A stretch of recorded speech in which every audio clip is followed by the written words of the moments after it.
Today we're talking about a bird we all know and love, and one of the unlikely places some of them stop during their winter migration. Para quienes hablan español, gracias por venir. La sesión será en inglés, pero al final atenderemos sus dudas en español. The Baltimore Oriole is a beautiful, gregarious bird with incredible orange plumage that has made a huge cultural impact in North America. They spend the summer in North America, but unlike some of our other friends, like the northern cardinal, they migrate south for the winter on a tropical vacation.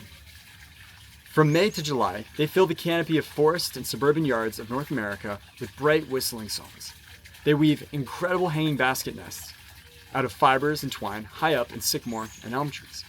But as early as July or August, they proverbially pack up and fly south in large nocturnal flocks. They use a coastal flyway, dropping down through Florida before hopping across the islands of the Greater Antilles. Now, over half of Baltimore Orioles migrate to places like Central and South America, Costa Rica, Panama, Colombia, but a few adventurous travelers take the exclusive island hopping route in the Caribbean. Less than 1% of all travelers will make it all the way east to the beautiful Isla de Encanto, Puerto Rico. They skip the crowded mainland for a high-end, off-the-beaten-path vacation, and you can see why. Puerto Rico is a heaven for many bird species. It boasts the only remaining tropical rainforest in the United States forest system, and it's also home to 17 endemic species of birds. From October to April, lucky birders can spot these colorful winter visitors settled into the lush gardens, shade coffee plantations, and coastal forests of Puerto Rico. Just like a human traveler swapping hot coffee for an iced tropical drink, the Baltimore Oriole completely shifts its habits for the Caribbean. In North America, their primary focus is on high-protein fuel. They forage heavily for beetles, spiders, and furry caterpillars to feed their fast-growing chicks. Once they land in Puerto Rico, they pivot to a high-sugar relaxation diet. They love ripe tropical fruits and nectar. To maximize their fruit intake, they will use a physical feature called gaping, where they stab a closed bill into a soft fruit, open their beaks wide to cut it open, and then use their brush-tipped tongues to drink the sweet juice inside. This is not so unlike us dropping a straw into mojito while we enjoy the gentle breeze off the beach. You might be wondering, why don't they stay in Puerto Rico year-round? Well, much like a friend who goes on vacation and has such a great time that they never come home, the Puerto Rican Oriole, known locally as La Calandria, is a true native.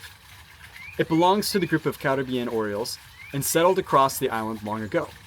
Over time, Puerto Rico's population isolated and evolved into its own unique island endemic species. This same evolutionary process happened in Cuba, Hispaniola, and the Bahamas as well, creating unique cousin species on those islands. Just as with people strolling the streets of Viejo San Juan, you can quickly tell the difference between a tourist Oriole and a native Calandria by how they dress. The tourist male Baltimore Oriole stands out immediately. He has a loud, neon orange and jet black feathers with bright white wing bars. Kind of looks like he just walked out of a souvenir shop. The local Calandria is sleek and effortlessly stylish. They have minimalist, sophisticated jet black plumage, accented only by bright yellow patches on their shoulders and rump. They do not have the flashy white stripes, and both the male and female Calandria look identical. The Baltimore Orioles, on the other hand, come with his and hers traveling outfits. You can tell the tourists apart by gender far more easily. The males are neon orange, while the females are a much more understated olive yellow hue.